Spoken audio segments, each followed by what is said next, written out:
কেন ঠাকুরগাঁয়ের মানুষ দেলোয়ার হোসেনকে জীবন্ত শহীদ বলে ডাকে? ফখরুলের জন্য কি তবে শেষ ঘন্টা বেজে গেল? রাজনীতির মাঠে বড় চমক, বিএনপির হেভিওয়েট নেতা মির্জা ফখরুলের বিপরীতে মাঠ কাঁপানো কে এই দেলোয়ার? এতক্ষণ শুনছিলেন সংবাদ শিরোনাম, এবার থাকছে বিস্তারিত।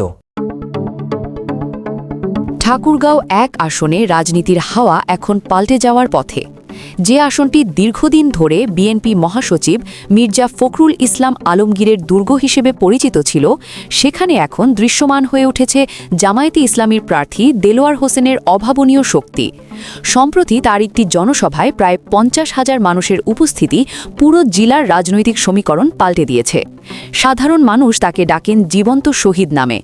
ষষ্ঠ শ্রেণী থেকে শুরু হওয়া তার রাজনৈতিক পথচলা, রাজশাহী বিশ্ববিদ্যালয়ের নেতৃত্ব এবং পরবর্তীকালে দীর্ঘ কারাবাস ও অমানসিক নির্যাতনের ইতিহাস তাকে ভোটারদের কাছে এক মজলুম নেতার ভাবমূর্তি দিয়েছে।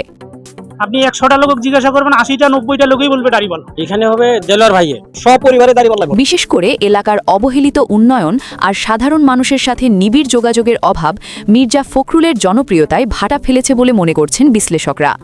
পক্ষান্তরে দেলোয়ার হোসেনের অমায়িক ব্যবহার এবং ত্যাগের রাজনীতি ঠাকুরগাঁওয়ের সাধারণ মানুষের হৃদয়ে জায়গা করে নিয়েছে।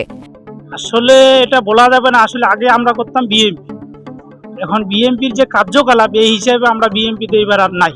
দেলোয়ার ভাইয়ের আসলে কি উনি কোরআন নিয়ে রাষ্ট্রবিজ্ঞান করছে, উনার চাল চলন চতুর সাইট মানুষের ব্যাপক পছন্দ। ২০২৬ সালের নির্বাচনকে সামনে রেখে এই আসনটি এখন হয়ে উঠেছে দেশজুড়ে আলোচনার কেন্দ্রবিন্দু। রাজনৈতিক বিশ্লেষকদের মতে দেলোয়ার হোসেনের এই ক্রমবর্ধমান জনপ্রিয়তা ঠাকুরগাঁওয়ে বড় ধরনের কোনো ওলটপালটের ইঙ্গিত দিচ্ছে। শেষ পর্যন্ত এই লড়াইয়ের ফলাফল কোন দিকে যায় তা দেখতে মুখিয়ে আছে পুরো দেশের মানুষ।